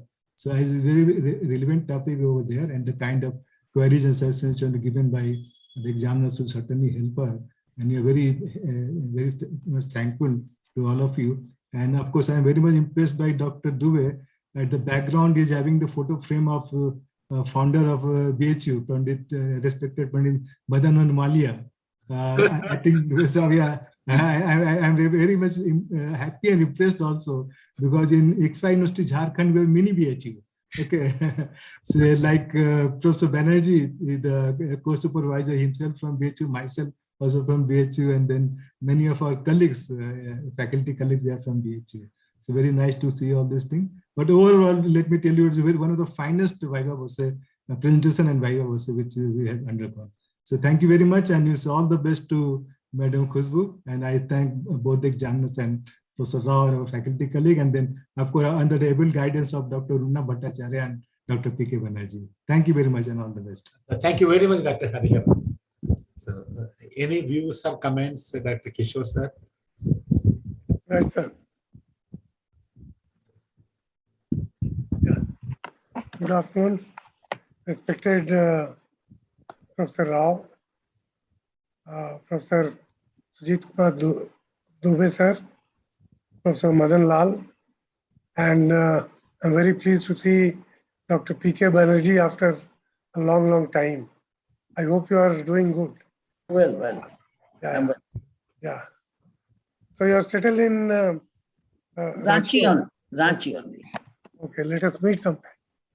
So this was a very lively interaction, very educative one, and particularly Professor Dubey brought about so many insights, and he raised the kind of questions which I also had during the discussion, if Khushbu recalls that these apprehensions I also had. Yes, sir. Yeah, so I mean, if we take into consideration, since you are consultant and Professor Dubey very rightly gave you, and also Professor Madan Lal gave you very good inputs as to how it can be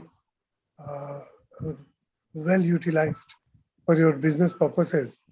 My point is that if you take into the broader canvas of economic development, India's economic development, then you'll find that the questions asked, that because there is always a lag between the way economy is progressing and the way those aspirants of the economy, the employable lot, how they are responding to it. So there is a gap between the two, that maybe the change is in certain directions, and what consultants are advising is in a different, so if we catch up with the emerging trends, then we'll be able to better advise to our clientele. The point which I'm making is that if you remember, India was number 6th economy in 1950. And then it went down, and now it has again caught up with the 6th number. So this is an upward trend. Now the upward trend will be there. The entire, all the emerging economies also and the developments, they are going down progressively. And it is the only Indian economy which is giving you prospects of 7.5% of growth. Okay. So then what will happen? The natural consequence is that there'll be a lot of manufacturing, there'll be a lot of consultancy, lot many newer billionaires will be there in India itself. So there'll be employment opportunities here itself. And then similarly, in education also, we are finding quality educational institutions also coming up. So therefore, now it will be a better business proposition if, as a consultant, if we focus inward rather than outward.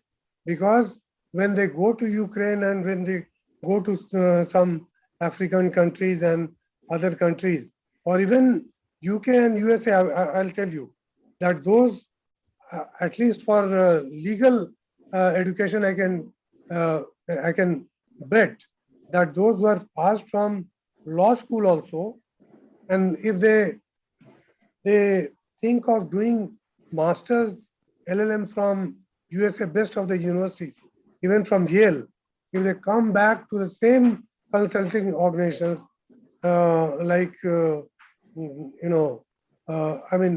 many of the law firms are there, the top ones, they will not be given any priority over the local ones. Rather, if they go in 4th, 5th years after their service in India after doing LLB, and when they come back from LLM, they will be given almost the same package which they were having 4 years back. That is the situation. So I quite agree with Professor Dubey. I just gave you one concrete example, which is a fact, which is a verifiable fact, because I know people who went there and after coming back, when they tried to join the same organization, they were not given even a single rupee increment. Aana hai to utne mein aa jao, nahi to. So this is how we are developing. This is how the economy is progressing. So therefore, the time is for India now, and I think there'll be many business boom which you may witness in the coming 5 to 10 years, for which the preparation has to be done right now.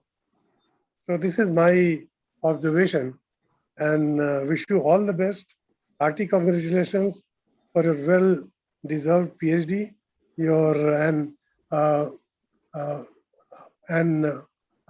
Many thanks to Professor Dubey and Professor Madan Lal, Professor Banerjee, Rumna ma'am, all of them, the external examiners and the internal guides, and Professor Rao, that your PhD is now accomplished. It is in your hands. So my hearty congratulations. Thank you very much. Thank you so much. Thank you very much, Dr. Kishore. Any comments from any of our other faculty members? Comments, views, questions, anything?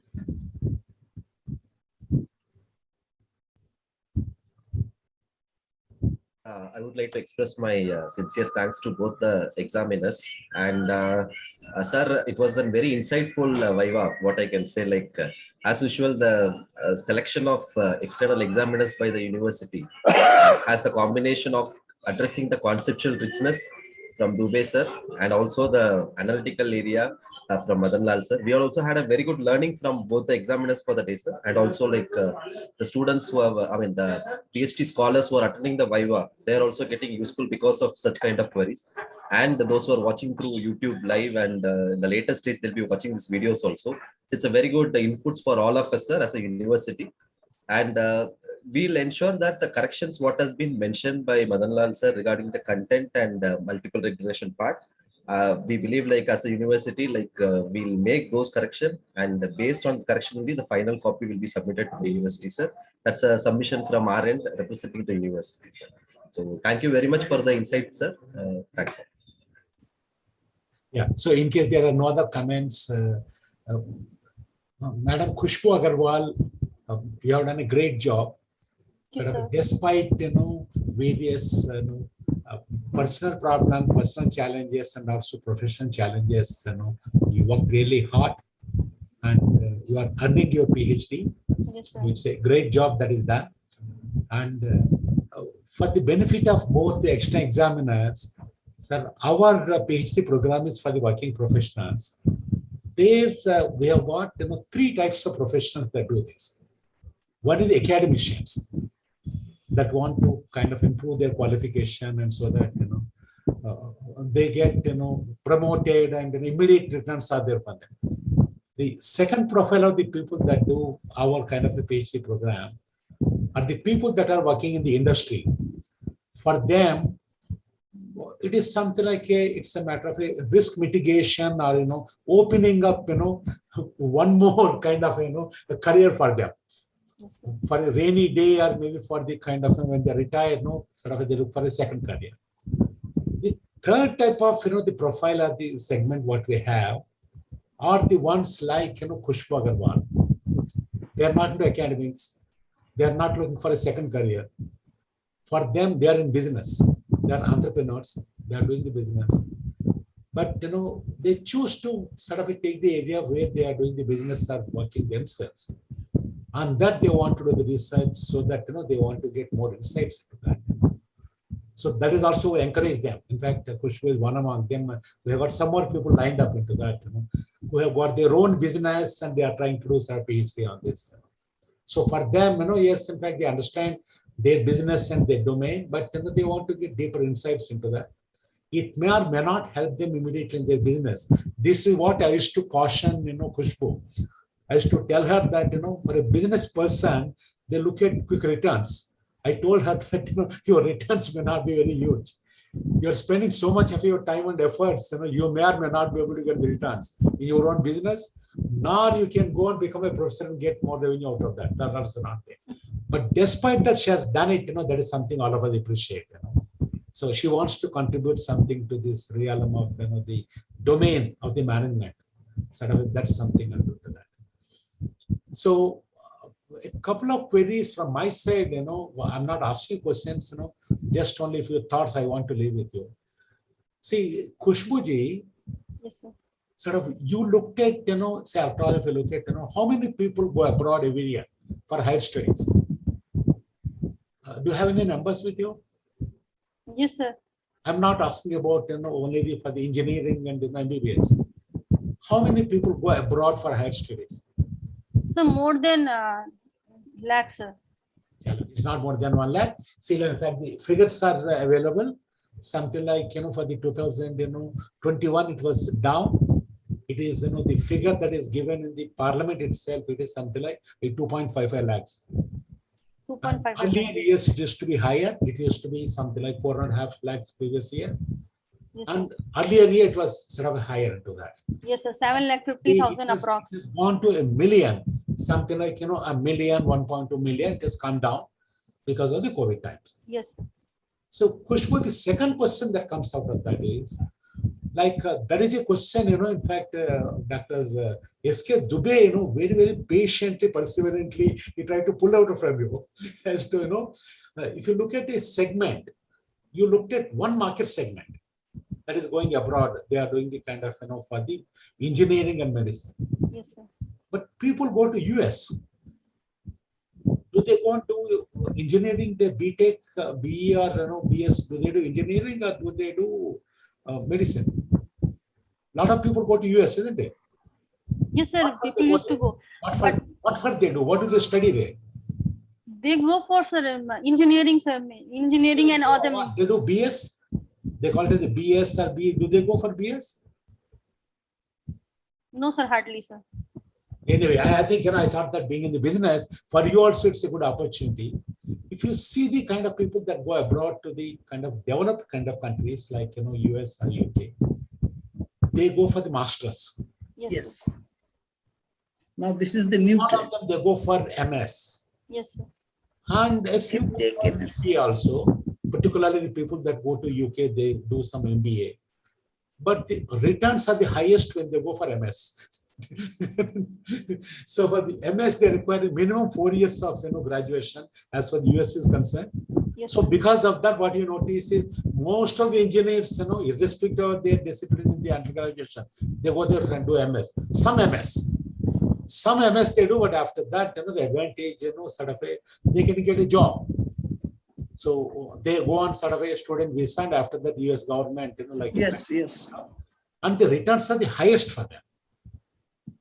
And the people that go to UK for MBA, they do that, but a lot of them, they have to come back because the UK visa exam, it doesn't allow them, unlike in the case of US. US, in fact, as a matter of fact, they can get into the naturalization. They go to become, they can become citizens also if they have done, MS there. So I think, at least being in this business, I thought that, that's another market segment. The number of universities in US is very large. And this is a big business that is there, for the consultants, that send them there into that. Yes, sir. So what I thought was, when, Dr. Dubey and, Dr. Madan Lal was asking you, sort of what are the kind of areas for further research? I thought that one of the areas is, something like, you looked at one segment, people that are going for engineering and for medicine, but people that go for, management, post-graduation or not. Similarly, if you look at, destination-wise, if you make an analysis, why do people go to Australia? They don't go for MS. They don't go for engineering. They don't go for medicine. Australia is not a home for the medicine at all. They go for other careers. Like you want to do hotel management. Australia is the best place. Hotel management, tourism, agribusiness. These are the ones people go there into that. See, the only thing I'm trying to understand is I'm not trying to educate you. You are an expert in the field. I'm not a businessman at all, or a businesswoman. So there, people go there for a vocation. The Australia gives the widest choice as far as profession is concerned. Irrespective of your graduation, you can do anything there and get a job. In fact, my nephew has gone there. His children are studying there. The kind of subjects what they study in Australia, they're mind-boggling. So many interdisciplinary studies are there. I have not seen anywhere else that kind of interdisciplinary kind of studies. They don't lead to MS or that kind of a thing, but all of them, they get them excellent jobs. So if somebody does something like engineering, after that they get to paramedical. And they go to paramedical, then they go into something like, psychology and, so many things they do. So many types of professions that are there to do that. So maybe I think, if you look at the destination-wise, why the people go there? Possibly, in fact, the factors may be different. Yes, sir. I think, that's where something like the topic is very interesting. But then I think what you may have to kind of look at is, in fact, this question of destination I raised with you, in the brief thesis various parts of your research journey. Yes, sir. For various reasons, you have chosen this, possibly because you are in this business. Yes, sir.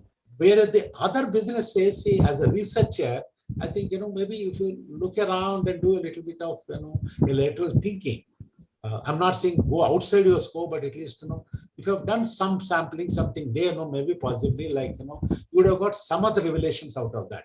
As far as the factors are concerned, their destination wise, depending on undergraduation or post-graduation to that. Okay. And also, as far as the recent COVID has exposed, the so-called the higher studies, in the undergraduation. Because today, in fact, whether you call horror stories or whatnot, they are all left high and dry. People they have returned from the US. Normally they are all respected. The returns from Ukraine, they are all left high and dry. They can't go back to Ukraine. They are not here. And people that have come back from China, only now they are saying maybe they can go back. Otherwise, in India, they are not welcome. The Medical Council of India and the Indian government is not welcoming them, isn't it? Yes, sir. The government of India has not given them any solution, isn't it? All these people that are lying here, they can't even join another medical college here or engineering college. That's what. Yes, sir. So I think, that's an area possibly, I think, Khushbu, maybe one from the research perspective, second is the business perspective. For both of them, that is something maybe you can look at. Otherwise, Yes, research methodology, the kind of whatever queries Dr. Madanlal has asked, they are bang on into that, So a lot of times, there is a difference between visual thinking and what we do and what we present. So those things, they have to synchronize. When you write, I think we have to write, what we have done rather than what you wanted to do and, what looks impressive. I think somewhere some gaps that we have to cover. And to both the extra examiners, of course, Dr. Dubey is no stranger for us, or for that matter, BHU is not a stranger to us. And we have got a mini BHU with us, Dr. Dubey sir. So not only the extra examiners, I think, practically, I think, every kind of a PhD thesis, at least I try my best to see that at least one person from BHU we try and put there into that, and we get benefited out of that, because the kind of knowledge and the kind of queries that we bring. Of course, for the first time, we have gone to sort of a Delhi School of Economics, Delhi University. We are deeply impressed, sir, because, sir, in fact, some universities, they are afraid of getting, scholarly people for the extra examiners. Pardon, sir, he's ex-BHU. Okay, sir. Worked here for a long period of time. He worked here for a long period of time. So I didn't realize that, sir. That means that I think the word of BHU continues to be with us into that. See, Dr. Hariharan is from BHU. Yeah. Professor Arvind Kumar, our registrar, is from BHU. Maybe they have come from the engineering streams. And, then we have got our faculty members. Dr. Sweta Singh is from BHU. Dr. Manish is from BHU. So now, they are all the new kind of researchers, some of the PhDs, they are all groomed. They are all graduated by the BHUs into that. Dr. P.K. Banerjee also, sir. Yeah, that way, in fact, we got a mini BHU, and because, of course, I don't mean to say that other institutions are not good, but BHU not only the oldest, but we revere and we have a lot of regard and respect for the institutions. Particularly for the research, and we have seen, the kind of foundations that the kind of BHU has put in with great for that. So I think that is something sort of really very, very happy, starting with Ashish Bajpai and so many of all of your kind of team from with this thing. They are very cooperative. They are helping us to enrich the quality of our research. In so many of our kind of the faculty development programs and various programs, we have been involving you for that. That is something great. Sir, in fact, of course, Dr. Dubey sir, is fully aware of our processes. Sort of for the benefit of Dr. Madanlal, sir, what we do is, we take this evaluation of the thesis very seriously, sir. Maybe I could say, sir, because you have taken almost 2 hours on this evaluation part, so that I have not seen this much time given to PhD thesis. That's a good thing. And that action taken report, normally I do not see anywhere, but here also it is, I've seen. That's a good practice. Sir, in fact, what we have been doing is, number one, of course, we encourage our examiners, number one, the selection of the examiners, we try our best and, do a lot of due diligence. Of course, we are nobody to select them, but at least I would say that we do a lot of due diligence in that, so that ultimately our scholar and our university must get the best out of it. That's all what we believe. So that the examination process, we want to be very thorough. In fact, as a matter of fact, for the first time when we went to the Vinod Gupta School of Management, IIT Kharagpur, sort of Dr. KBL Srivastava asked me only one question. He said, sometimes you may find that number of questions I asked could be, my report could be bigger than your synopsis. Will it be all right with you? I told him, yes, sir. That's what we noticed. Dr. Keval Srivastava, when he sends his report, it is bigger than the synopsis. There'll be not less than sort of 20, 30, 40 pages into that. Most of every part of that. Sir, what we have been doing is, like whatever the kind of an examination that takes place, we take some points out of that and we try to incorporate as a part of our process refinement. And that is something that we take it seriously. Like as far as the scholar is concerned, in the PhD system, it is only go, no go. We don't have something like CGPS is not there, excepting for the coursework.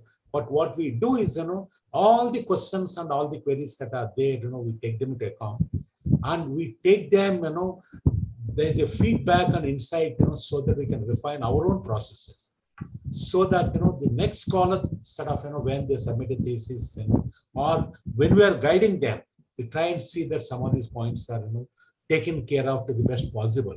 Today, in fact, we see a lot of our, PhD supervisors being present, because it is incumbent on them, to understand, the process and see, on how to improve it. To that. Same thing what we do is, with regard to the Voce also. Voce, in fact, sort of due to COVID, what we are doing is, it's recorded. And, apart from the Zoom, a lot of our scholars, they participate through the YouTube.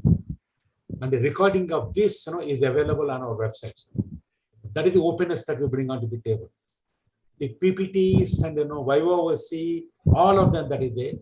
But at the same time, what we do is when we give the feedback to the scholar to improve, at that point of time, we don't reveal the names of the examiners. We simply say something like examiner 1, examiner 2. And this is a practice what we have been following so that the quality of the thesis is good. Because after this, when we upload into Shodh Ganga, or when people see that, yes, we don't want to see, some obvious mistakes and some issues into that, because that's there for all the time to come. I think these are certain things what we have been doing. And some of the practices, I think, we try to borrow, from some of the leading, universities, institutions, So I think, we want to steal some more things, sir, with your permission. So for the betterment of the kind of, the PhD program and for the betterment of the kind of, the education per se in India. Sir. So beyond that, I don't want to stretch it. And thank you so much for both of you having kind enough to give your time. And, I'm getting a request from all people that, I should request all of you to switch on your camera, because earlier we used to take photographs and now, we have to be content with, screenshots. And earlier we couldn't take photograph of the people remote into that. It used to be a big problem. So now in one go, we can get a screenshot, we have got, people participating here. Sorry, sir, Dr. Sumit Chattopadhyay, in fact, I didn't notice, I'm sorry, my apologies to you. No, sir, actually thing is that due to some technical glitches, sometimes I was not connected. That is the problem, sir. It is not your problem. I'm so sorry. Because of that, I could not acknowledge. No, sir, it is my problem. Actually, I was not connected for certain time due to some technical glitches. Okay, no anyway, issue. sir, I have enjoyed. Thank you very much, sir. Thank you very much. I think, Thank you, sir, all our PhD journeys, sort of, they are all with joy. People, I think, must enjoy, and learn and enjoy as a part of it. So, now, Dr. Rumnaji, I think, you tell us, when you are through with this, I think, please ask our other team also, to switch on the, videos.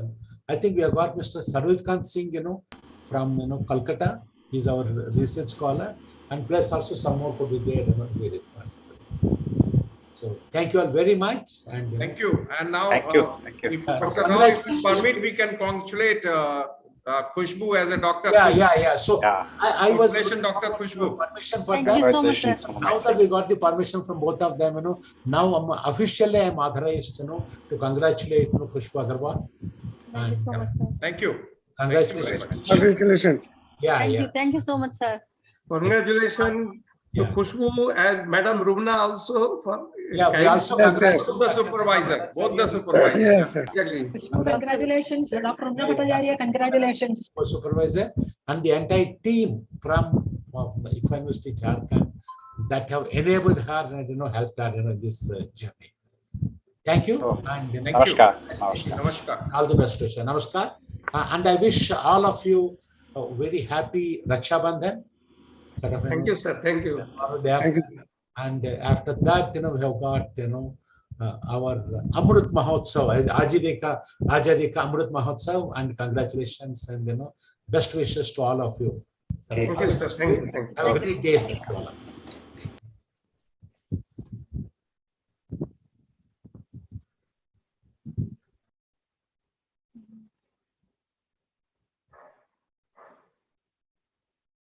Okay, congratulations. Thank you so much, Okay. sir. Thank you so much, sir. Okay.